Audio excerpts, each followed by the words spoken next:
25 water meters, the kind you find across the country and even around the world. And Badger Meter makes over 1 million of these every year. It seems pretty simple, a brass body, a plastic register, but there's a great deal of workmanship and engineering that goes into making this into a high precision flow measurement device. This meter takes an incredible journey from raw material to finished goods. I think you'd be amazed to see this process. So come with me, let's take a look. It all starts here at the receiving dock of H. Kramer and Company on the south side of Chicago. They collect scrap brass from all over, copper, tin, zinc, and they melt it down to make this the most recognizable part of our water meter, the brass body. You can see what they've got here. They melt down old candlesticks, water meters, car radiators, even musical instruments, all to make this water meter.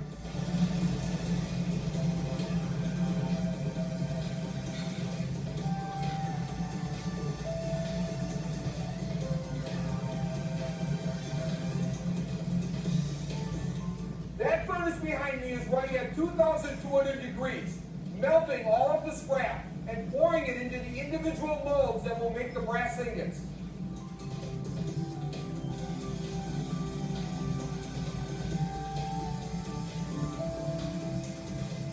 So that's it.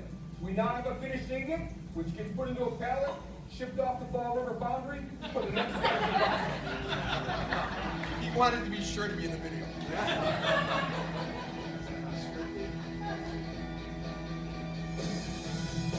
Now notice what I'm wearing in this next scene and what the guy behind me is wearing.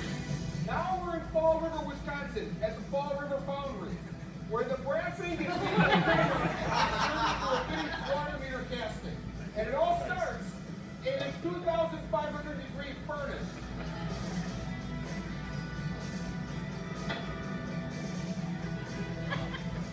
Since drinking water will be running through our meters, we need a very exact percentage of these metals. So Fall River mixes up our custom recipe for brass. When the mixture is just right, it's time to transfer the molten brass to another furnace so it can be poured into molds made of tightly packed silica sand. The molds have a top, a bottom, and a spacer that represents the hollow core of the meter.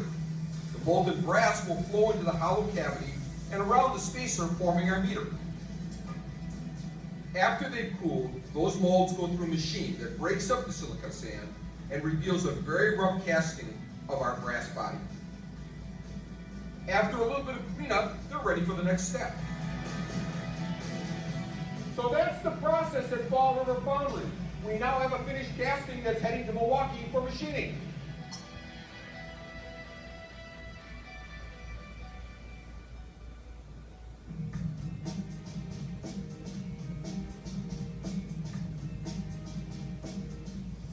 And now we're on the south side of Milwaukee at Fall River Manufacturing, where in a highly automated process, they'll take this rough casting and turn it into a finished machine casting ready to be made into a water meter. Each of these machines has a specific job, from machining the surface for the actual register to threading the ends. They drill and tap for the bottom bolts and even perform a leak test to ensure they are 100% defect-free. This finished casting is ready to have the critical measuring element installed. Let's go to Milwaukee and see how those measuring elements are made. This assembly is what makes our meters the most accurate and dependable meters in the market. I know it looks simple, but this disc and housing are built to unbelievably precise specifications. So how does it work? Well, as water runs through the meter, the disc nutates. Yes, I said nutates. It is a word. Essentially, the water flowing through the meter makes the disc spin. The disc turns a magnet housed inside the brass body. Another magnet is located inside the register. That magnet is a polar opposite. So as the magnet inside the brass body turns, so does the magnet inside the register. This allows the meter to measure the flow of water.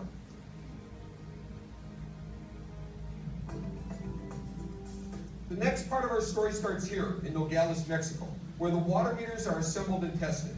Registers like this are also manufactured here, as well as the radios that transmit the flow data. Eventually, all of these components are assembled into the finished water meter. Here in Nogales, there are three key functions. One is to assemble the critical measuring element, place it inside the meter, close it up, and check its accuracy with a flow test. Second, in the injection molding area, we produce the plastic gears and other components that are assembled into the water meter register. We also manufacture the plastic housing that contains the radio that transmits the flow data. One interesting thing in this area is that we manufacture plastic meter bodies, identical to our brass meter bodies, but made from a high-performance polymer for a very cost-effective solution that many of our customers prefer. Once all the pieces have been molded, we're ready for assembly. These ladies carefully place the gears into each register, along with the familiar number wheel.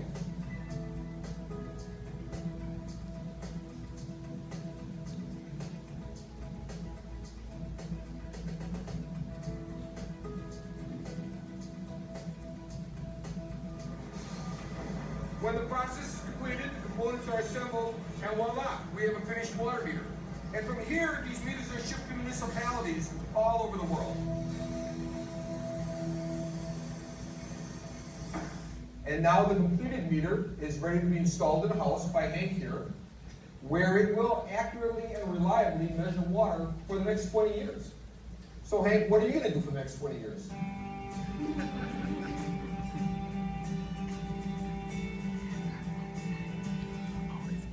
So now that the meter has been installed in the house, the utility can begin to collect data from it. This particular meter has a radio on it that allows the utility to collect the data while driving down the street in a vehicle like this. Other meters have radios that allow the utility to use a fixed network system. But regardless of the type of radio, this automated meter reading system provides a very efficient way for the utility to get its data on an accurate and reliable basis.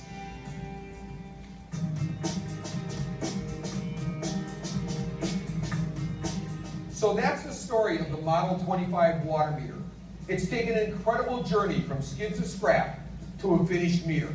And it's amazing how many locations and hands were involved in making this a Badger meter.